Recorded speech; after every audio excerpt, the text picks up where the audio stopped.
జీవితంలో మరిచిపోలేని మధుర స్మృతులు ఏమైనా ఉన్నాయి, మంచి మెమరీస్ ఏమైనా ఉన్నాయి అంటే అవి చిన్ననాటి జ్ఞాపకాలు మాత్రమే.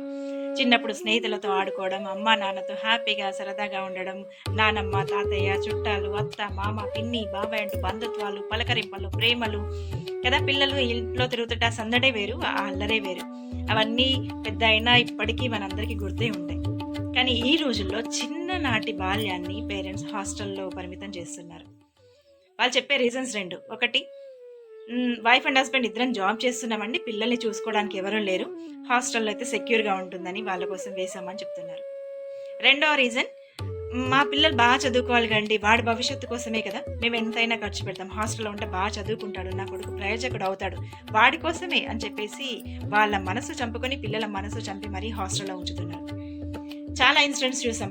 పిల్లలు అమ్మా నేను ఇక్కడ ఉండలేను, నేను వచ్చేస్తాను, నాన్న నేను వచ్చేస్తాను, హాస్టల్‌లో ఉండలేను అని వాడు ఎంత ఏడ్చినా, నీ భవిష్యత్తు కోసమే నాన్న బాగా చదువుకో అని చెప్పేసి నచ్చచెప్పి చిన్న వాళ్ళ బాల్యాన్ని లాగేసుకుంటున్నామండి. ఓకే. బావుంది. వాడి భవిష్యత్తు కోసమే పాపం మీ మనసు చంపుకున్నారు. పిల్లల మనసు కూడా చంపేసి వాడి బాల్యాన్ని మొత్తం లాగేసుకొని హాస్టల్‌లో ఉంచారు. ఓకే. You are right. మీరనుకున్నట్టుగానే వాడు పెద్ద ప్రయోజకుడయ్యాడు. మంచి జాబ్ సంపాదించుకున్నాడు. మంచి పొజిషన్‌లో ఉన్నాడు. మంచి సంపాదన బావుంది. ఇప్పుడు వాడికి మిమ్మల్ని చూసుకునే టైం లేదు. సంపాదనలో బిజీ అయిపోయాడు వాడు. కానీ మీరంటే చాలా ప్రేమ.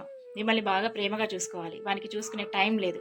మిమ్మల్ని తీసుకెళ్ళి ఓల్డ్ ఏజ్ హోమ్‌లో పెట్టేసి, అమ్మ నీకోసమే, నాన్న నీకోసమే, మీరిక్కడ హ్యాపీగా ఉండండి. నేను ఎంతైనా ఖర్చు పెడతాను. ఇక్కడ మంచి ఫుడ్ పెడతారు. నీకు అన్ని ఫెసిలిటీస్ ఇస్తారు. ఇక్కడ ఉండండి అని మిమ్మల్ని ఓల్డ్ ఏజ్ హోమ్‌లో వదిలేస్తే, మరెందుకు లబోదిబో నా కొడుకు నన్ను చూడట్లేదు, నన్ను పట్టించుకోవట్లేదు, మా పిల్లలు మమ్మల్ని పట్టించుకోవట్లేదు, వాళ్ళకంత చేశాం, ఇంత చేశాం అని చెప్తున్నారు కదా! ఆలోచించండి.